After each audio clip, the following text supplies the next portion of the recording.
Bonjour, ici Philippe Bouvard. Eh bien, je vous invite à suivre ma chaîne. Oui, vous savez, YouTube, Philippe Bouvard officiel.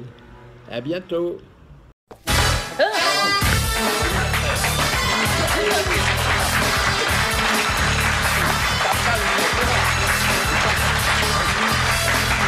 Bonjour!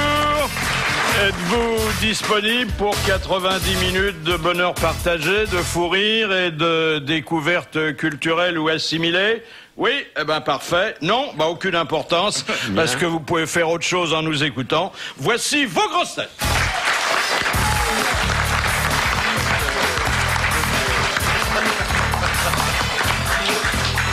Le portable a changé sa vie, qui lui permet désormais d'appeler sa femme du bistrot comme s'il était à son bureau. Jean-Jacques Perroni.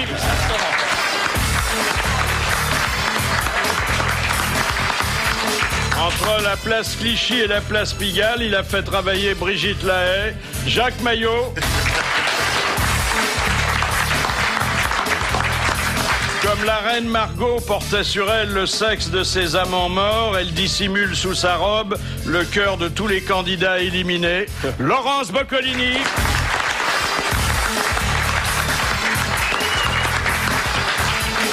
Arbitre de touche chez Madame Poirot, habitant Fontenay. Jean-Pierre Foucault.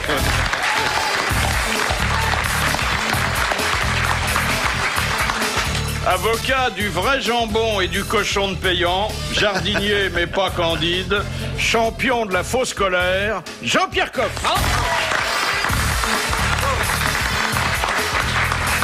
Et puis notre invité d'honneur, qui est une très ancienne connaissance et qui d'ailleurs ne nous a jamais abandonnés, et je l'en remercie. C'est la bonne conscience culturelle des grosses têtes, c'est l'inoubliable créateur de La Petite Émilie, et c'est l'auteur de Dutouriana, un dernier ouvrage qui sera sans doute suivi de beaucoup d'autres encore, Jean Dutour. Bravo, bravo.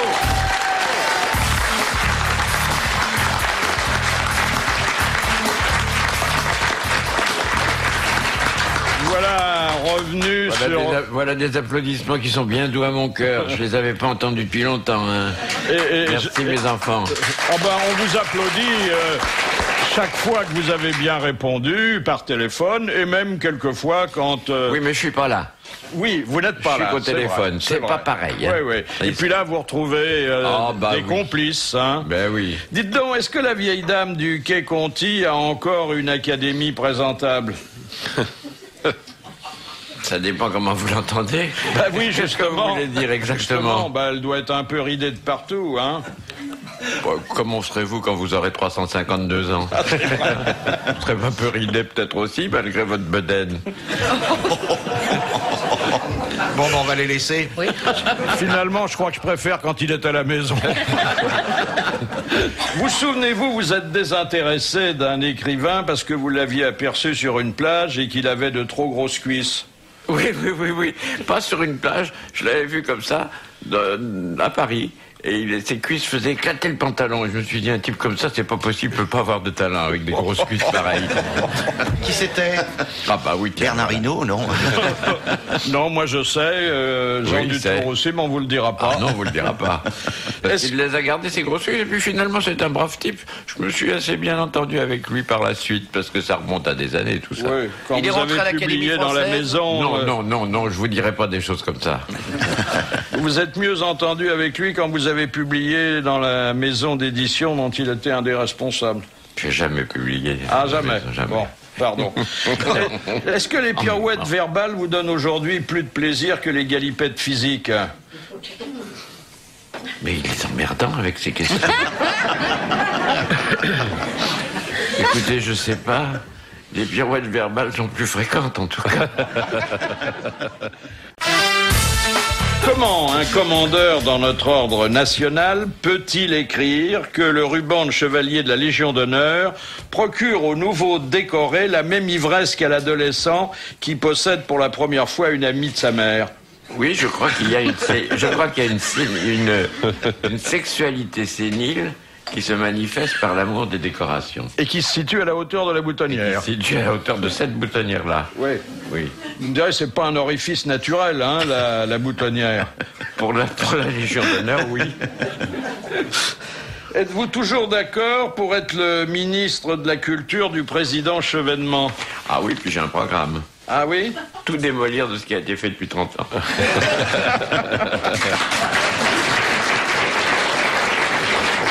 Bon, ça va pas fort pour votre ami Le Chay, comme on l'appelle, mais enfin bon, il a été courageux parce que... Il a été très bien, il continue à être très bien. Oui, bah, sinon vous seriez pas rallié à son panache blanc, mais il a été courageux de se rendre en Corse, hein. Ah oui. Mais il est très courageux. Oui. Ou un petit peu inconscient. Écoutez, là. c'est un type tout à fait épatant, Chevènement. Et puis maintenant, je crois que les questions politiques ne passent plus entre la droite et la gauche, mais entre les patriotes et les mondialistes. Et puis voilà. Alors, il a été un peu brocardé par Alain Madelin qui l'accompagnait, enfin, non, pas l'accompagnait, qui se trouvait en même temps que lui. C'est la maladie qui se fout de l'hôpital. Hein. Et qui l'a traité de ministre de l'Intérieur. Fallait y penser. C'est un bon mot. Ouais. Madelin, c'est le ministre du postérieur. Oui. Autrement, il a reçu quelques hommages, mais davantage de pétards et de pourris. Hein. C'est un métier dur. Ça, c'est les risques du métier. Hein. Ça lui apprendra à aller faire campagne à l'étranger. Voilà. Ils ont envoyé des pétards. Oui. Les œufs pourris, est-ce que ça n'est pas une façon de dévoyer le fruit de poule, monsieur Coff? Il faut pas les faire pourrir exprès pour les jeter. Il faut récupérer des vrais pourris qui sont vraiment mauvais. Mais où est-ce qu'ils les trouvent? Est-ce qu'il y a des endroits? Il y a des pourrissoirs d'œufs. Ah, il y a des pourrissoirs d'œufs. Bien sûr. En campagne électorale, on commence à peu près 1 an avant à faire.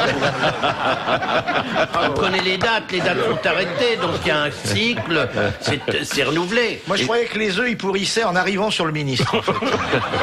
On a eu simplement un gros problème cette année, c'est devant l'affluence de candidats, on a failli manquer d'œufs. Une sorte de pénurie d'œufs. La date de mais il y a quand même les tomates pour compenser. Oui, mais en ce moment, en tomate au mois de mars, c'est pas très mûr. Ça fait mal. Il y a quand même des choses qu'on pourrait sortir, c'est-à-dire le lisier de porc, par exemple. Ouais. Leur balancer du lisier de porc à travers la gueule, voilà qui serait rigolo.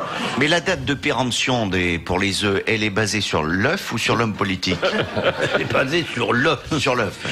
Qu'est-ce que vous conseillez en matière de jet de légumes dans les manifestations? Les têtes de poisson, ça serait pas mal quand même. Ah, plus que quand c'est vraiment déliquescent, il faut jeter. Oui, j'entends bien. Mais on salit, c'est ça qui est embêtant.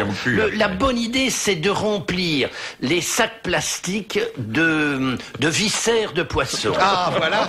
Et les laisser tranquillement pourrir sous un projecteur dans la salle où le candidat va venir se présenter devant les électeurs. Et alors là, on obtient de très jolis résultats. Alors, ce qui est épatant avec M. Coff, et c'est pas la première fois que je le remarque, c'est que quand il parle, on a tout de suite l'eau à la bouche. Vous préférez donc le cocktail prunier au cocktail Molotov? Exactement. Et un minster de 3 mois, ça doit avoir de bons résultats aussi. Mais Un maroilles. ça, c'est que ça se déplace au bout d'un certain temps, tout seul, le poisson. C'est qu'on ne peut plus le maîtriser. Alors, il faut saluer le courage de Lionel Jospin aussi, qui a des problèmes de lapsus, mais qui n'en a pas. Ouais. Plus on parle et plus on risque de dire des bêtises. Moi, j'ai que ça, que des problèmes de lapsus. Je suis hanté par ça, le lapsus m'habite. Monsieur Perroni. Le lapsus t'habite. Alors, il faut quand même... Il habite porte-maillot. Il y a un lapsus par jour actuellement. Et même sans être en avion. Hein. Même, au niveau du sol aussi. C'est l'avion qui décolle, c'est Jospin qui décolle. On peut lapsupser à terre. Pas obligé de lapsupser en vol. D'après Levinsky, on pouvait lapsupser à terre. D'abord, il est revenu sur les propos qui concernaient Jacques Chirac, qu'il trouvait vieilli, usé. Alors, le mea culpa... Vous ne trouvez pas qu'il aurait l'air d'un con, quand même, à force de tromper tout le temps? Attendez. Il dit, j'ai été naïf, j'ai pas été poli, c'est pas moi qui fais ça, mais à quel moment est-ce qu'il va être lui-même? Mais écoutez, ça a été 5 ans comme ça. Oui, mais je suis bien de votre avis, non, mais pendant 5 ans, c'était la France qui avait pas été gentille, qui avait fait ci, qui avait fait ça. Maintenant, c'est lui qui trouve qu'il y a... Non, mais faut avouer ta moitié pardonnée. Oh, mais non, mais c'est trop facile, ça. Alors, simplement, on peut s'interroger sur son système de défense. Il a dit d'abord qu'il savait pas que ses propos seraient révélés à la majorité des Français. C'est vrai que quand on parle aux journalistes, c'est jamais révélé. Non, non, surtout bien dans sûr, un avion, bien puis qu'on sûr. est- puis qu'on se déplace pour aller les voir. C'est sûr que là, il n'y a pas de chance que ça soit répété. En effet. Ensuite, il a dit, alors ça c'est peut-être le plus inquiétant, il a dit c'est pas moi. C'est pas moi, oui. C'est pas moi, ça voulait Ça dire me c'est pas un ressemble autre. pas, Ça ne me ressemble pas. Ouais. Donc il y aurait chez lui un phénomène de dédoublement de la personnalité, Ouais. c'est-à-dire une vraie schizophrénie. Oui, oui, il est trotskiste d'un côté et libéral de l'autre. Oui, c'est quand même pas rassurant. Dr ça. Jekyll et Mr Jospin. Après, d'ailleurs, il a dit, dans l'hypothèse que j'appelle de mes vieux au lieu de mes vœux, c'était splendide. Il leur met une couche, là, il exagère. Il a dit aussi, en s'adressant à la presse, je vous remercie, vous qui qui vous occupez de cette campagne. Ah oui. Ah oui, oui. Il est en forme, hein, en ce Mais moment. dites donc, pour un gars qui voit pas, qu'est-ce qu'il dit comme connerie à jeun, hein? Ça fait penser à une petite scénette de Courteline qui s'appelle L'illustre pied-gelé, qui est l'histoire d'un brave ringard qui est au théâtre et qui n'a c'est pas un mot de son rôle et qui les attrape au souffleur. Et alors le souffleur dit salut aux lépreux. Et Pied-gelé dit salut au nez creux. Alors le souffleur dit autour de mon nom brille une légende illustre. Auteur de mon nombril, légende illustrée. Je crois que Ah, dis donc. Monsieur Jospin fait la pige à l'illustre pied-gelé. La couverture de Charlie Hebdo présente les 5 femmes de Ben Laden, en expliquant que c'est à cause de ces 5 femmes qu'il est en fuite. Et les 5 femmes de Ben Laden sont 5 clones de Bernadette Chirac. Elle est pas mal d'ailleurs en odalisque avec le voile, elle est assez jolie. Mais dites donc, il n'y a pas que Bernadette qui est clonée. Vous aussi, Jean-Pierre Foucault, vous avez été cloné? J'ai été cloné, mais vous savez qu'on a trouvé un sosie de Bernadette Chirac et on a fait quelque chose d'extraordinaire. Je le dis là parce qu'on ne l'a pas diffusé de peur de faire virer le responsable de la sécurité de l'Élysée. Ce sosie de Bernadette Chirac est arrivé rue du Faubourg Saint-Honoré, suivi par une caméra, est arrivé devant l'Élysée. Le policier de faction l'a salué. Elle est passée sous le porche électronique. Pip, pip, pip, pip. Ça sonnait de partout. Elle est entrée dans la cour de l'Élysée et elle a dit regardez, c'est ici que j'habite. Elle est ressortie par le même portique qui a à nouveau sonné. Elle a même pas fait un bisou à son mari. Non. Et le flic l'a encore salué. Comme quoi, on peut entrer, comme dans un moulin, à l'Élysée, quand on ressemble un petit peu à Bernadette Chirac. Ah, elle lui ressemble beaucoup. Elle lui ressemble beaucoup, mais quand même. Ouais. Non, mais vous êtes fait cloner personnellement, alors. Ah oui, je me suis fait cloner pour Qui veut gagner des millions. C'est-à-dire qu'enfin, je vais pouvoir jouer face à moi. Ce qui m'était jamais arrivé. Alors, c'est pour la version ludique, mais à domicile du jeu. C'est ça, c'est-à-dire que on m'a mis des pastilles un petit peu partout, on m'a posé un bonnet de bain pour enlever mes cheveux sur la tête, et puis des électrodes, et ainsi j'ai pu enfin voir un Jean-Pierre Foucault cloné, comme Laurence l'a fait aussi. Moi je l'ai, oui. C'est Pour, très... le souci qu'on a, Laurence et moi, c'est que les personnages clonés soient moins chers et plus efficaces que les vrais. C'est ça. Mais moi j'avais demandé qu'on me fasse plus mince, parce que, vous savez, on vous capte en 3 dimensions. Moi je dis enlever une dimension, parce que j'en ai eu 2 trop. Et non, le jeu vidéo c'est moi, tout pareil, mais c'est affreux quoi. Mais c'est très drôle. Mais alors, dites donc, il vous a fallu, paraît-il, dire 5000 phrases. Alors, moi, pour ce qui me concerne, j'ai enregistré 1000 questions, 4000 réponses, et les 1000 petites phrases, type, c'est votre dernier mot, est-ce que vous avez bien réfléchi, vous voulez pas changer d'avis, vous voulez appeler un ami, etc. Ce qui fait 5000 phrases en 3 semaines. T'en as enregistré combien, Et Laurence? vous, qu'est-ce que vous avez dit, Laurence? Moi, j'ai enregistré les Casse-toi, insultes. minable. Oui, alors vous avez, dans mon jeu, et je vous jure que c'est vrai, vous avez un degré d'insulte. C'est-à-dire que si vous ne vous sentez pas très en forme un soir, vous mettez le degré 1, insulte sympathique. Et si vous sentez vraiment en forme, vous pouvez monter le degré d'insulte. Donc j'ai enregistré 800 phrases du genre, vous êtes Quelle aussi... était la plus terrible?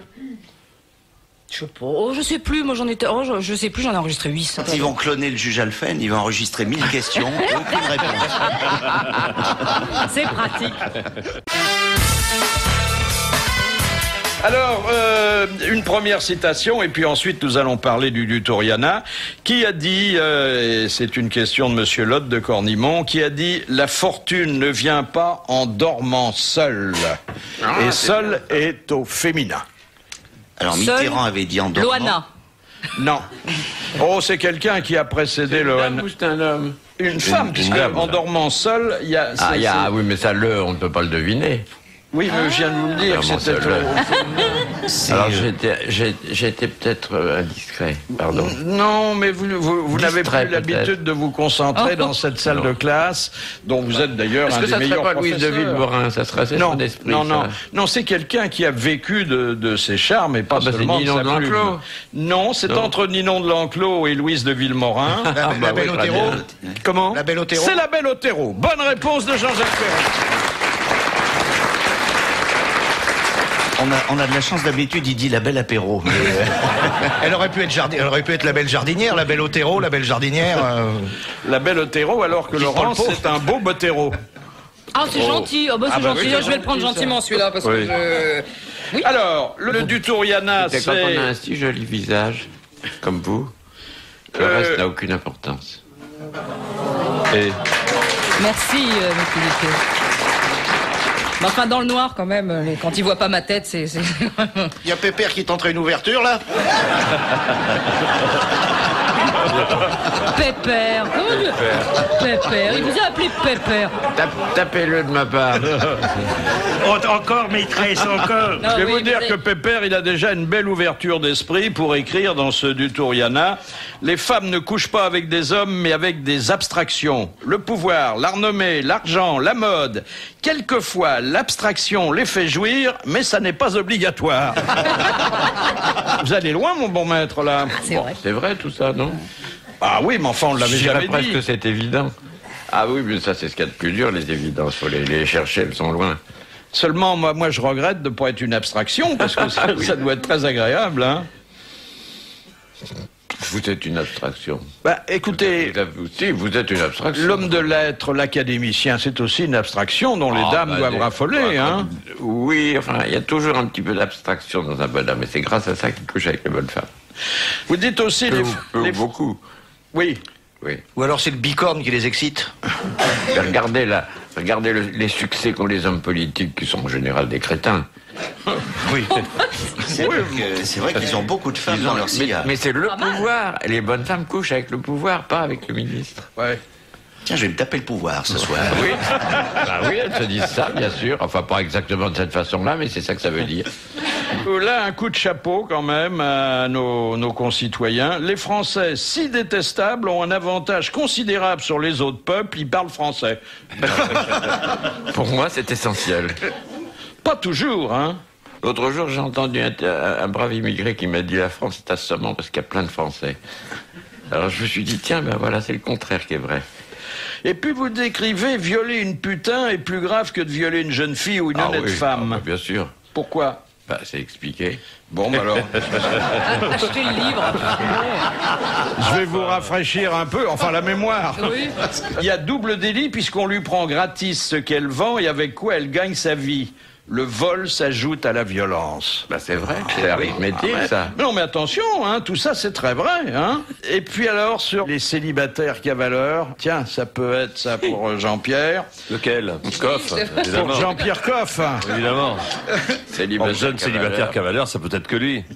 Hein? Il prend un air jésuite en ce moment. Un célibataire qui a passé sa vie à courir les jupons est en somme le veuf de 200 ou 300 jeunes femmes, lesquelles sont mortes pour lui le jour où il les a plaquées ou le jour où elles l'ont quitté. Ah, c'est joli ça, hein? Mais oui, c'est ça. Vous vous sentez aussi veuf que ça? Pas autant. Il y en a moins que 300. Un petit peu, oui. Et puis alors... Vous savez qu'on a calculé que Casanova, qui n'a vécu que pour ça, eh ben, il n'a pas eu plus de 400 femmes dans toute sa vie, ce qui n'est pas énorme pour un professionnel de la question. Enfin, il est obligé de manger des huîtres avant le déduit, quand même. Pas toujours. Non, attendez, les huîtres, c'est de la légende. C'est pas parce qu'on mange une douzaine d'huîtres qu'on a le gourdin, hein. C'est pas vrai. Faut pas... Non, parce qu'à ce moment-là, 15 kilos de caviar... oui. Non, c'est surtout si c'est des plates. Hein. Oui. Vous êtes sensible, Laurence, aux séducteurs professionnels? Ah non. Non, pas du tout. Moi j'aime un peu votre style, vous voyez ce côté. Ah oui, oui. Un peu intisé, ce côté, les petites lunettes, l'homme qui vous regarde. Vous connaissez la différence? Non, excuse-moi, vas-y. Non, vas-y. La différence entre une huître et une moule? Oh mon Dieu.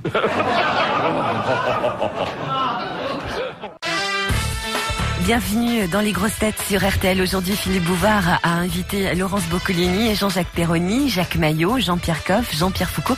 Et puis, l'invité d'honneur, c'est Jean Dutour. Oh, là, il y a quelque chose que j'ai très mal pris personnellement parce que vous attaquez la noble corporation à laquelle j'appartiens. Ce qui est désespérant avec les journalistes, c'est quand ils reproduisent vos propos dans leur gazette, ils vous font parler comme eux. Moyennant quoi, on a toujours l'air d'un imbécile. S'il ne s'agissait que de hurler avec les loups, mais il faut jacasser avec les perroquets. Ah, c'est pas mal, ça. Bah oui, c'est vrai. Hein. Alors, nous revenons... Enfin, merci d'avoir parlé si longuement de ce petit ouvrage. Attendez, c'est pas terminé. Ah, c'est pas terminé. Ah, mais non, Oh là là pas quitte à si bon compte. J'ai rudement bien fait de venir. Mais il y a en ce moment une réunion, pour ne pas dire une collusion, entre la politique et le people. Je sais pas si vous avez remarqué. Mais c'est quoi le people? Le people, c'est la vie privée des gens, la politique, c'est la vie publique. Eh bien, elles se rejoignent. C'est Paris Match, Gala. Alors, Gala, ce matin, Gala... Un régal. Il y a Arlette Laguillet qui dit que oui, j'aime un homme, mais je le cache. Ah bah ouais. Il fait pareil, raison. il fait pareil. Non, Quand il parle d'elle. Il devrait faire Alors pareil. c'est qui cet homme qu'elle cache? C'est Albert, non? Non, je suppose que c'est un travailleur, d'abord. Ah oui. Bon, sûrement courageux, parce que, Il faut bon... qu'il soit travailleur avec Arlette. Hein. Pourquoi voulez-vous que Il n'a pas intérêt à être feignant, parce que... Elle dit d'ailleurs... Pas d'accord. Parce que la turlute ouvrière, ça use. Elle vous séduit Ah, moi j'aime beaucoup Arlette, mais ça fait 30 ans. Oui. J'ai toujours trouvé sympa, et puis elle a quelque chose de tellement folklorique, elle est de chez nous, cette femme-là, c'est épatant. Alors là, donc, dans la catégorie du rut ouvrier, elle dit « J'assume ma féminité toute seule ». C'est encore une autre révélation sexuelle. Mais ça se voit. Oui, ça, c'est Elle ça. l'assume à la main, ou enfin je veux dire... C'est ce qu'on Non, non, pourrait, parce c'est que ce qu'on dans pourrait le appeler un malheur d'expression, ça. Hein. Dans le même reportage, elle explique qu'elle fait sa recette préférée. Oui, les endives. braisées, oui. Oui. Ah, pourquoi assumer sa féminité toute seule? Qu'elle se coiffe toute seule, ça on l'avait vu. Non, non, en fait, il y a un homme, elle veut pas qu'on le connaisse, elle donne même pas son prénom. Non, et mais elle c'est lui dit qui lui a volé son rasoir. « Je ne suis pas lesbienne, contrairement à ce que certains pourraient imaginer. Arlette, on Elle dit que si elle l'était, ça la dérangerait pas non plus. Oh hein. non, mais bon. Non, moi je la voyais pas du soissonner. Ah non. Oh non, non, non, mais Ah, quand même, attendez, ici même, vous avez colporté. Oh non, non, non, non, non, nous n'avons jamais dit que... Ayez le courage de vos médisances. Ah, pas moi. Ah non, pas moi. Je peux dire qu'il a dit, mais pas moi. Il a dit. Arlette lesbienne, l'esprit se refuse à envisager une pareille hypothèse. Et puis alors, il y a un dessin dans Charlie Hebdo où on voit la présidente de ces groupies, Madame Poirot, dite de Fontenay, qui lui dit « Après la présidentielle, on va créer le concours Miss Travailleuse-Travailleur. » Hein, vous serez d'accord pour présenter ça, Évidemment, Jean-Pierre? on va faire toutes les sélections en province, viendra avec moi, Philippe. Et tu présenteras ça comment? Voici une grande travailleuse. C'est une grande travailleuse. Mais moi, je crois que cette femme doit avoir une vie cachée pour moi. Le mec qu'elle a dans la vie, c'est sûr qu'elle a quelqu'un, j'en suis à peu près convaincu. Mais elle a un type de très belle qualité. C'est pas du tout un travailleur, c'est pas un type avec des mains calleuses, etc. Vous pensez que c'est un ancien dirigeant du Crédit Lyonnais? C'est non? possible. Et il ne vient pas régulièrement. Il vient, vous savez pourquoi? C'est un vieux sentiment, une grande fidélité. Arlette est un très bon coup. À mon avis, c'est une cochonne. Mais oui. Et le mec est arrivé, il arrive en costume croisé. Il a les ongles faits, peut-être même vernis. Moi, je crois que c'est une aventure comme ça. C'est trop simple de la tu vois pas le mec avec un bleu de travail. Alors, Popoul, baisse ton froc que je te canarde.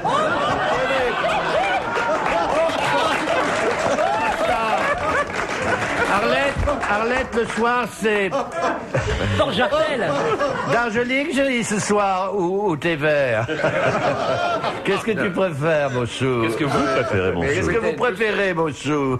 Ah ouais, elle vous voit. Bien sûr. Vous voyez bien que c'est ça, Arlette. C'est un numéro, c'est tout. Bon, en tout cas, ça... Mais cette pauvre Arlette, elle doit avoir atteint l'âge canonique maintenant. Non, elle a 62 ans. Une gamine. Ah oui, elle est encore à 62 ans, c'est huilé tout ça. Elle a 62 ans de politique. Voilà. Baisse ton froc que je te canarde. On m'a jamais parlé comme ça. Hein. Mais je le regrette, toi, je découvre des trucs. Qu'à toi. Mais oui, je regrette, je découvre des trucs avec toi, c'est possible. Vous découvrez la façon de s'exprimer, pas la chose. Non, pas la chose, mais enfin, baisse ton froc que je te canarde. Oui, ça met en train. Ce qui compte, c'est la finalité, peu importe la nature de la proposition. Il y a quelque chose de brutal qui peut être en effet excitant. Dans baisse ton froc que je te canarde. Oui.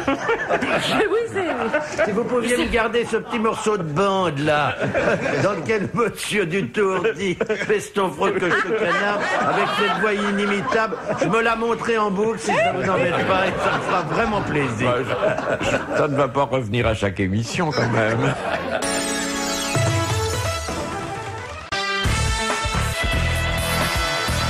Et puis alors, entraîné par cette ambiance de confidence, Sylviane Jospin, qui a toujours dit que la femme de l'homme politique devait rester en retrait, elle avoue quand même, avec Lionel, on est tous les soirs ensemble ou presque.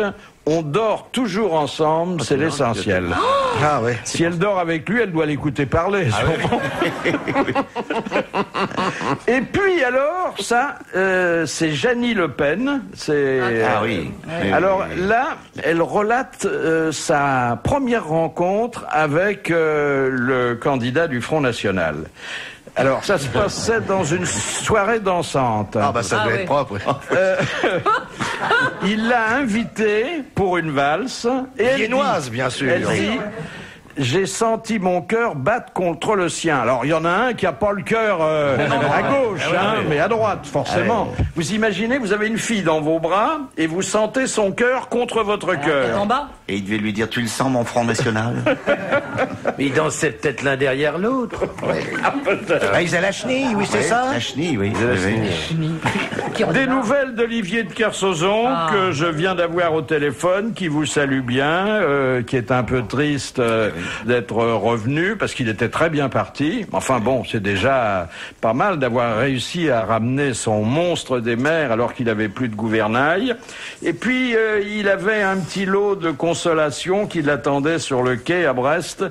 C'était un sondage qui en faisait le breton le plus représentatif de la Bretagne. La personnalité la préférée sur le plan du régionalisme, bien avant Bernard Hinault, PPDA, et donc c'est pas mal. Hein. Alors je voudrais là lui rendre hommage. Du Guesclin quand même. Oui, mais enfin du Guesclin, il présente plus le JT depuis un moment. Hein.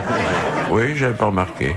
Je voudrais vous faire entendre un très très joli morceau de bravoure de notre marin national. Ça remonte à quelques années, mais je pense que ça vous fera encore rire. On peut pas lire ça. Mon grand chéri. La publicité mensongère. Le temps est bien passé depuis qu'on s'est retrouvés, toi et moi, à Besançon, et que sur le quai de la gare, tes lèvres molles ont posé sur mon oreille que les cheveux recouvraient à peine le mou passage d'une limace vivante.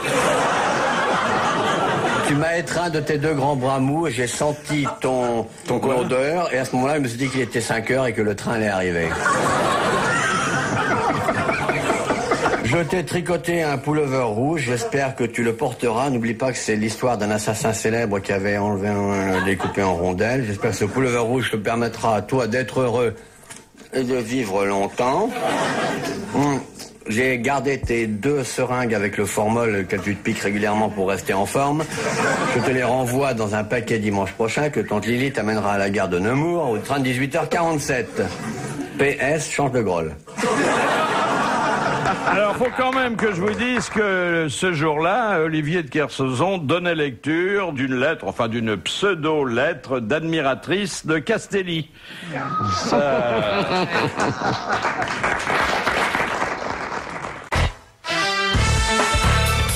La deuxième citation, et là naturellement la compétition est aujourd'hui très ouverte, mais je dirais même un peu faussée par la présence de Jean Dutour qui n'aura pas droit à 2 questions seulement, mais à toutes les questions.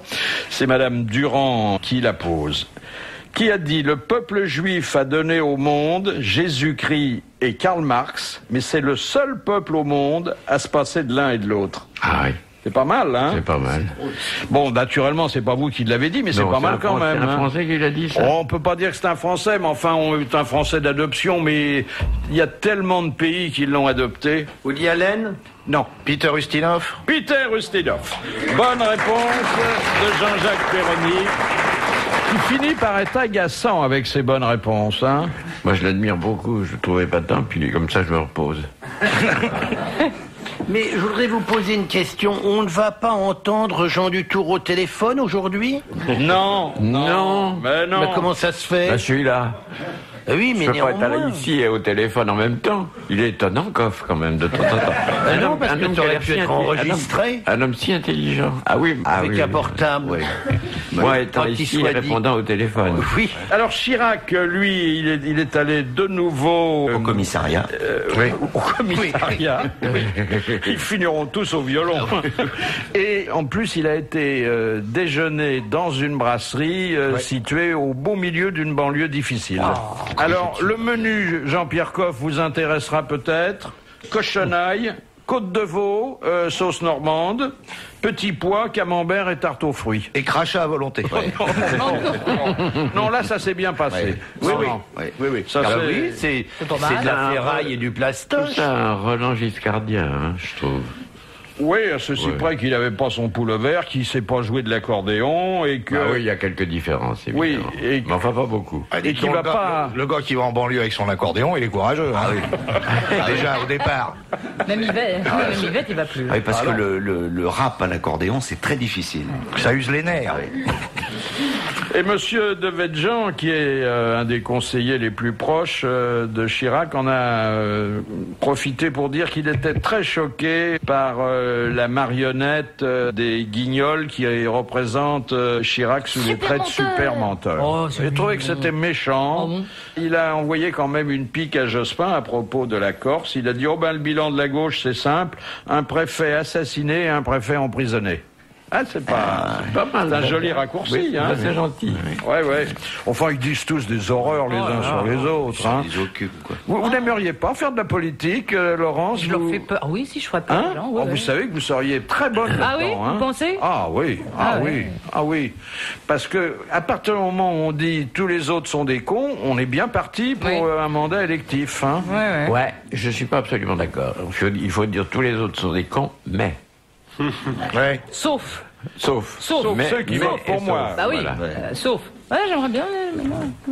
Savez-vous, demande Madame Vinaigre, c'est une nouvelle venue. Vinaigre. Madame Vinaigre, c'est une question.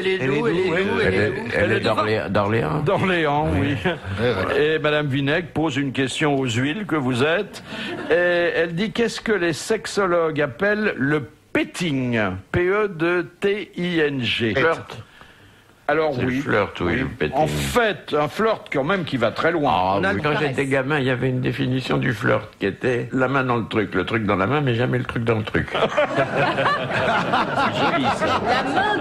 main dans le truc. Attendez, je note. La main dans le truc. Le truc dans la main, mais jamais le truc dans le truc. Voilà. Ah ouais, c'est le c'est ça, petting, voilà.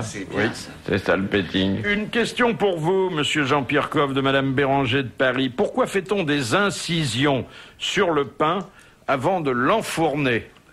Pour qu'il puisse se libérer du gaz qui est emprisonné dans la pâte. Exactement. On devrait peut-être faire ça pour vous aussi.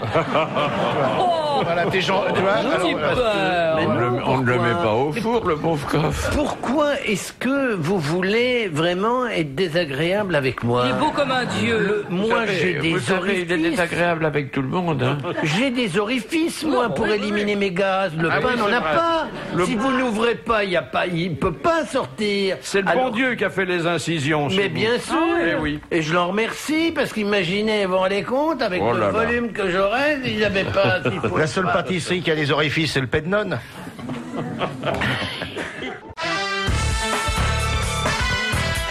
Voilà un sondage pour vous, Monsieur Perroni, qui va vous donner bonne conscience, même si ça se passe en Irlande. Oh, très beau pays, monsieur l'Irlande. Les Irlandais préfèrent majoritairement aller au pub plutôt qu'à l'église. Bah, ils ont raison. oui. Ils ont raison. C'est clair. À l'église, on s'enrhume toujours, alors qu'au pub, on peut soigner le rhume. C'est quand même. Non, mais c'est surtout est-ce qu'à qu'on fait l'église, pas il n'y a les que le deux prêtre qui boit. Hein. Ben Et oui. pourquoi est-ce qu'on fait pas les deux? On mettrait un pub dans une église. ça Ah non, rendrait tout le monde faut pas content. gâcher la marchandise. Attends. Pourquoi? Oh, une bonne Guinness, c'est sans crucifix. Oh, bah, ça arrive quelquefois une bière dans une église. Ah oui. Ah bah les jours d'enterrement, oui. C'est ce que je dis, donc... Monsieur Rabot de Bordeaux dit, dans le conte de Charles Perrault, lorsque la femme de Barbe Bleue dit à sa sœur Anne, « Anne, ma sœur Anne, ne vois-tu rien venir ?» Que lui répond-elle? Je vois que l'herbe qui verdoie et que la poussière qui poudroie. Exactement. C'est une très bonne réponse de Jean Dutour. Et moi, je rajoutais le cheval qui merdoit. Mais bon, c'est pas... Ne l'encouragez pas, Laurent, s'il vous plaît. Il est déjà suffisamment mal embouché comme ça. Hein? C'est drôle. Alors, une dépêche qui arrive de Londres. Camilla a eu ses règles. Oh non. Alors ça, c'est Le retour. c'est un scoop. Le retour de Camilla, ça fera un joli long métrage. Hein. C'est chiant, hein. Non, là, c'est assez triste. C'est le vieux chien du prince Charles qui est mort. Oh non. Il y a 18 ans qu'ils étaient ensemble. Ah oui, bah oui. Comme avec Camilla, d'ailleurs. Ça fait 18 ans aussi. Oh, elle est pas mal, ce Camus. Moi, je me Oh là là. La vieille. Oh, la vieille. Qu'est-ce que vous lui trouvez de bien? Bah, elle va bien avec le prince Charles. Ah bah oui. Ah bah oui, Voilà, bah, oui, c'est ça tout. fait un couple bien assorti. C'est couple bien assorti. Ça fait 2 beaux presse-livres, ça. Ils aiment bien la clope, ils aiment bien... Non, elle aime bien... Elle aime bien monter à cheval, ils s'entendent bien. Ils s'entendent bien. Les sports, les tweeds. Je l'ai vu en photo l'autre jour. Elle avait une robe moulante ou elle est en cloque. Hein, ça. Peut-être. Ah, mais du côté du Rocher monégasque, c'est pas mal. Ah, c'est bien. Ah bah c'est bien. Vous faites partie d'ailleurs du conseil littéraire de la principauté? Non, bien sûr que non. Non. Je fais partie de rien, moi je fais partie de l'académie. Oui. Je sais d'ailleurs pas comment j'y suis arrivé. Vous faites partie des grosses têtes? Ah, les grosses têtes, ça c'est autre chose. Les grosses têtes, c'est plus sérieux. Mais vous avez vu que Stéphanie a rompu avec son dresseur d'éléphants? Oui. C'est l'odeur. Hein. J'ai pas vu, non. Elle a rompu avec son... Elle avait un dresseur d'éléphants. Bah alors. Et là, elle est revenue au Rocher aux Moules. Parce qu'elle veut s'occuper de son papa. C'est sympa, ça a un bon fond. C'est-à-dire qu'elle a Il va quitté... mal, le vieux? Oh là, le vieux. Elle a quitté les éléphants pour un dinosaure. L'autre jour, on l'a réveillé pendant le bal de la Rose. Il a dit déjà Orléans, c'est là que je descends. Donc ça va pas bien. Question de Monsieur Monchaussé de Libourne. En espagnol, que signifie le mot constipation? Un rhume. Constipation. C'est un rhume, exactement. Constipation. Bonne réponse de Laurence Boccolini. Alors attendez, si constipation c'est un rhume, vaut mieux pas éternuer. Oui, vaut mieux pas Les grands éternuer. Kleenex. Vaut mieux pas Les grands éternuer Kleenex. quand on est sur la bidassoa, mais... Cher Jean-Pierre Foucault, vous n'avez pas réagi, vous, à tout ce qui se passe dans la principauté de Monaco? Mais écoutez, chaque fois que je viens, vous prenez un malin plaisir à évoquer la principauté de Monaco, parce que vous savez que j'y habitais pendant une vingtaine d'années et que je garde des liens, comment dirais-je, secrets. Vous voulez dire fiscaux? Oui, fiscaux. Hélas, non. Il a tout son pognon là-bas. Hélas, non. Mais c'est bien que Stéphanie rentre au Rocher pour s'occuper de son papa. Hein, c'est une bonne chose. Oh ben elle a pris l'habitude maintenant.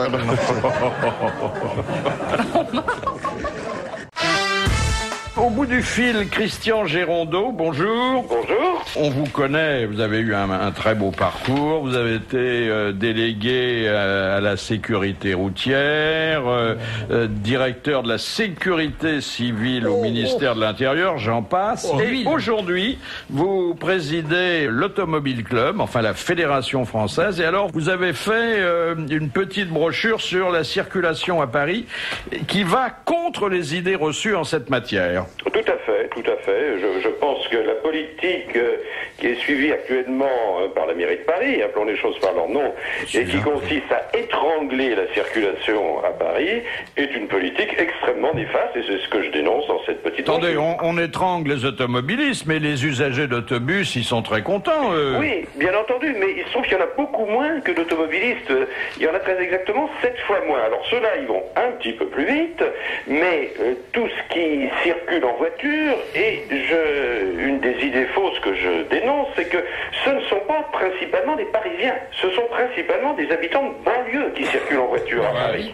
Qu'est-ce que t'as contre la banlieue, là? Eh ben voilà, alors simplement, les habitants de banlieue, s'ils peuvent plus venir à Paris, ils viendront plus à Paris, ils resteront chez eux, comme dans toutes les autres villes, et qu'est-ce qu'on aura gagné? On aura gagné que Paris continuera à perdre des emplois, des activités et de l'animation. Alors il y a un argument dans la bouche de ceux qui soutiennent la politique automobile de Bertrand Delanoë, c'est de dire que la pollution atmosphérique augmente et que c'est la faute des automobilistes. Oui, mais c'est tout à fait faux. La pollution atmosphérique est en chute libre à Paris. Il suffit d'ailleurs d'aller consulter le site internet d'Air Paris pour le vérifier. C'est bien normal. Oui, mais plus il y a de voitures et plus il y a de pollution, non? Oui, mais s'il y avait plus de voitures, mais il y a moins de voitures à Paris qu'autrefois. Parce que, pour une raison simple d'ailleurs, il y a moins d'habitants et il y a moins d'emplois. Donc, il y a moins de voitures qu'il y a 15 ans à Paris. Et comme ce sont des voitures qui polluent beaucoup moins, mais une voiture neuve, il faut savoir que c'est 20 ou 100 fois moins de pollution qu'une voiture ancienne. Eh bien, la pollution chute d'ailleurs. Jean-Pierre Foucault, est-ce que les politiques pourraient éviter de mettre des gerbes aux soldats inconnus à 18h, place de l'Étoile, un jour de semaine, ce qui était le cas hier, où on s'est rendu compte qu'il y avait des embouteillages inextricables pour une poignée de fleurs? Qu'est-ce que vous en pensez? Mais les embouteillages inextricables, on n'en est qu'au début, parce que actuellement, il y a 10 ou 15 km de voies équipées. La première tranche pour cette année, ce sera 40 km, et des voies étranglées, il y en aura 200 km de plus. C'est le programme de la mairie. Est-ce que vous êtes allé récemment, monsieur, à Bordeaux? Écoutez, pas récemment. Eh bien, vous devriez y aller, parce que là, vous auriez une véritable idée de ce qu'est un embouteillage. Il est permanent, il commence le matin à 8h, il se termine à 22h. Il faut un minimum de 2 heures pour arriver à l'heure à un rendez-vous. C'est hallucinant. Attendez, c'est normal que dans un pays qui vit du vin, on pratique l'embouteillage. On pratique le bouchon, oui, sûrement. Mais il n'y a pas que les artères qui sont bourrées. Non, mais est-ce qu'on ne pourrait pas essayer de réfléchir au problème du parking en les nationalisant plutôt qu'en les privatisant et en ayant des prix suffisamment bas pour que les gens aient envie de rentrer dans les parkings et en les sécurisant? Oui, mais seulement à ce moment-là, il ne doit pas y avoir assez de parking pour tout le monde. Il faudra en construire beaucoup. Commençons déjà comme ça, vous n'aurez pas tout de suite, donc allez-y petit à petit, désengorger. Toutes les rues ont 2 voitures en stationnement de chaque côté, c'est inadmissible. Les rues, c'est pour circuler, c'est pas fait pour stationner. Là, je suis assez d'accord avec vous. Je pense qu'on pourrait gagner beaucoup. Mais on va s'entendre. Oui. En tout cas, il y a un métier de tout repos. C'est journaliste dans une station de radio qui s'occupe de radioguidage. Il arrive le matin, il dit bonjour, c'est la merde comme d'habitude, à demain. Merci et bravo, Christian Gérondeau. Merci. Ça, c'est quelque chose qui peut vous amuser, surtout si vous avez le complexe mammaire. Se prendre la moustache en verre, non, mammaire en un seul mot. Ouais. Vous savez, ce sont les gens qui font une fixation sur le nichon, sur les Robert. Le nichon, voilà. Les Robert. C'est le nichonophile, quoi, en quelque sorte.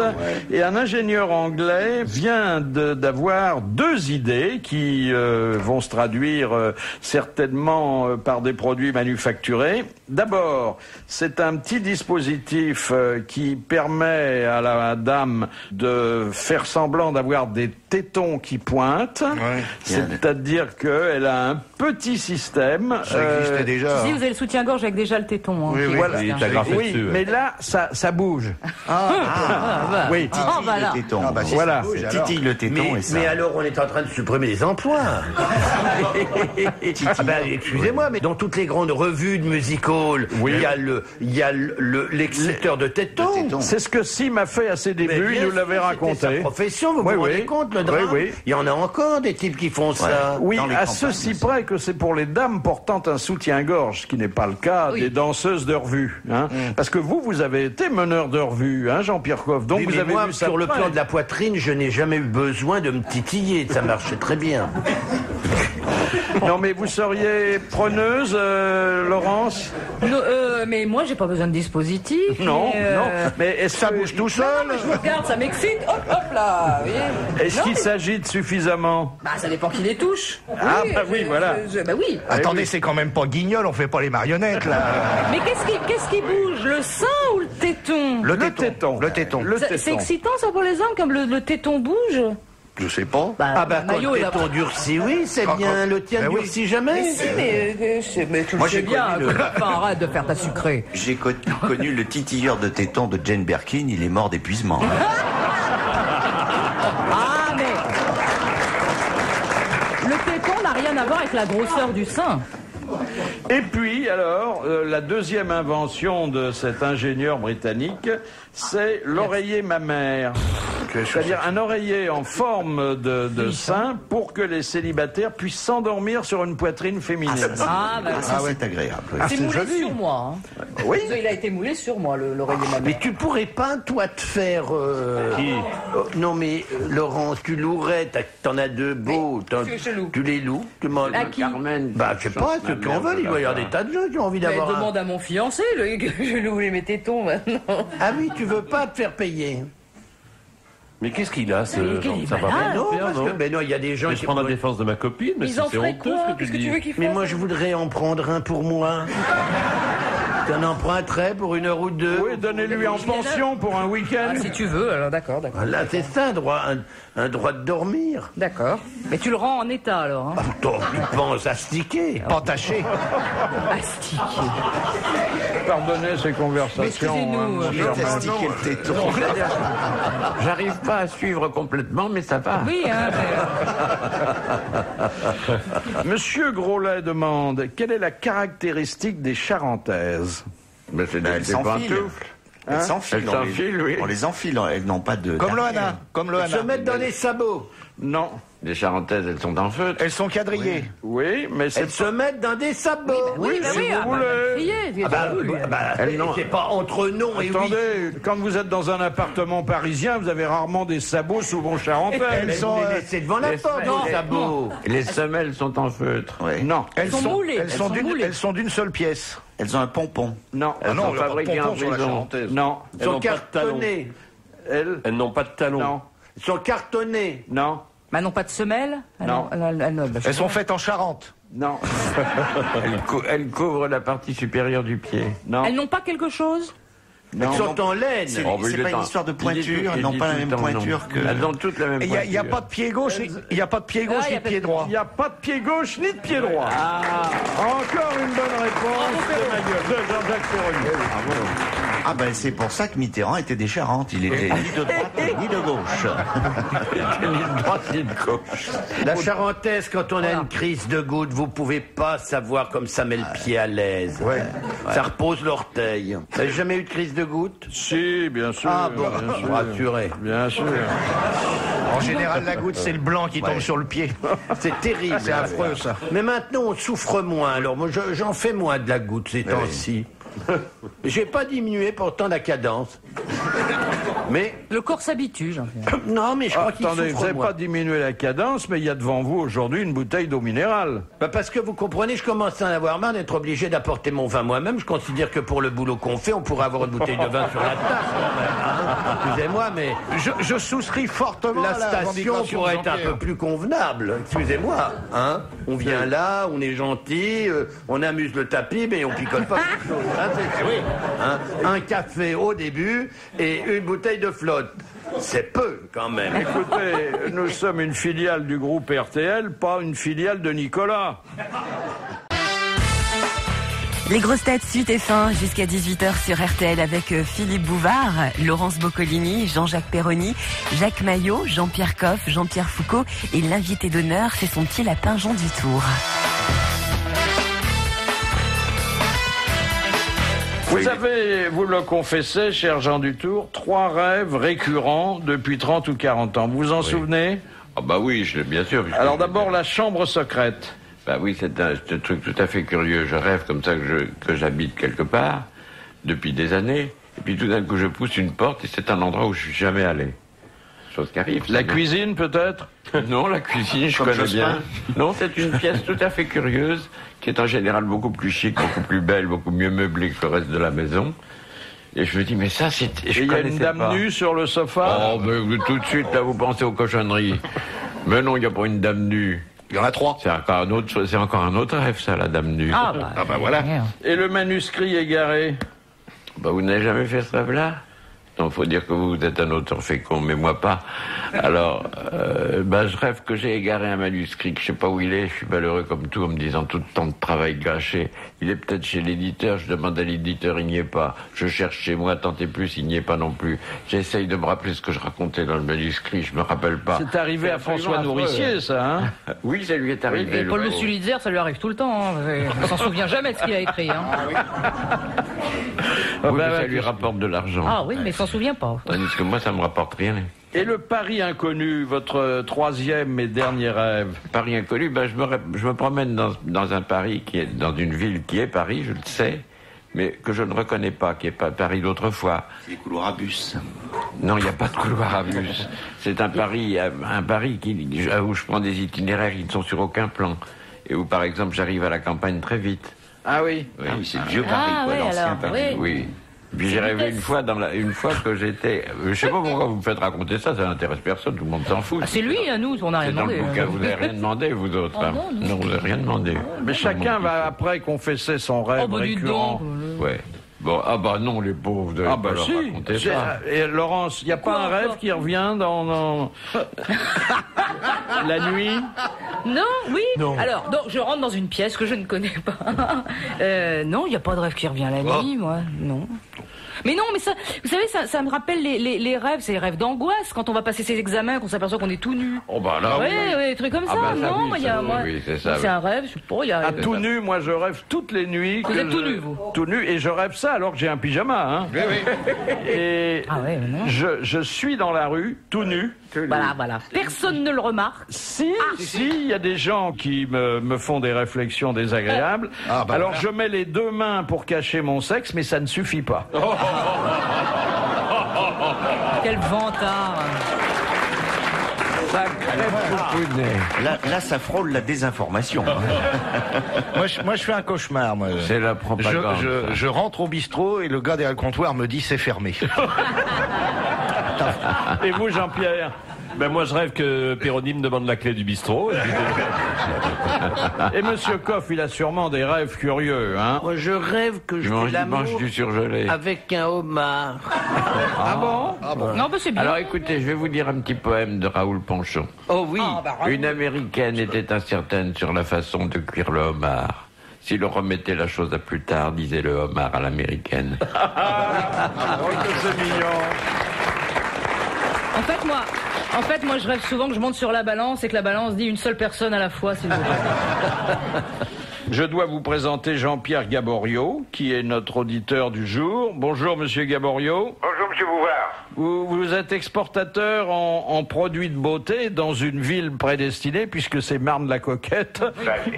C'est tout un programme. Ah oui. Oui, alors, j'ai pensé à une chose. Oui.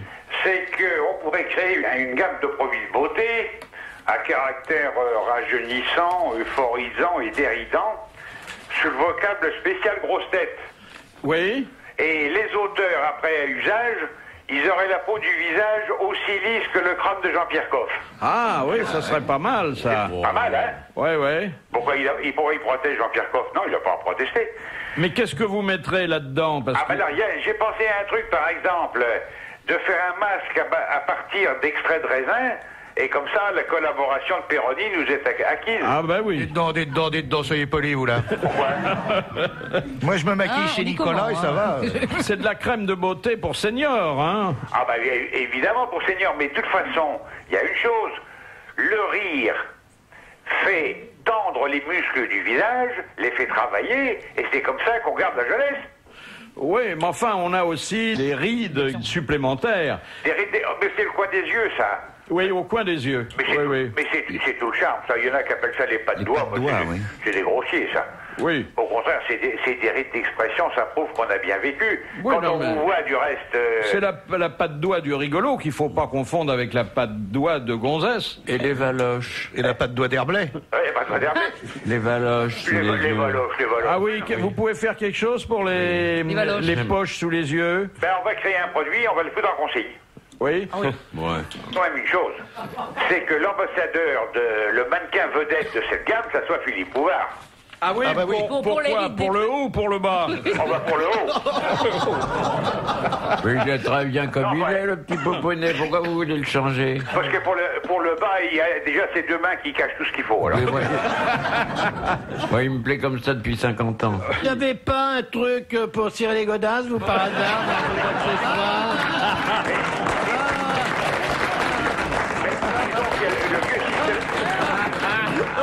Le vieux système de l'armée, vous savez, on crache dessus, on met de l'huile de coude. Hein.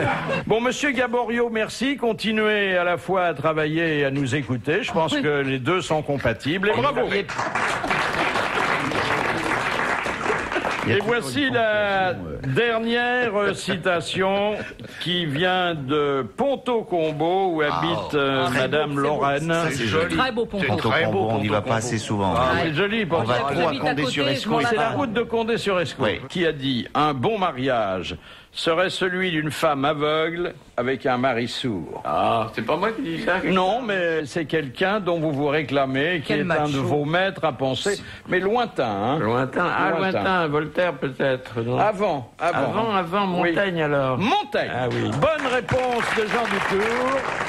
Et je suis heureux qu'il ait été aujourd'hui notre invité d'honneur. À demain.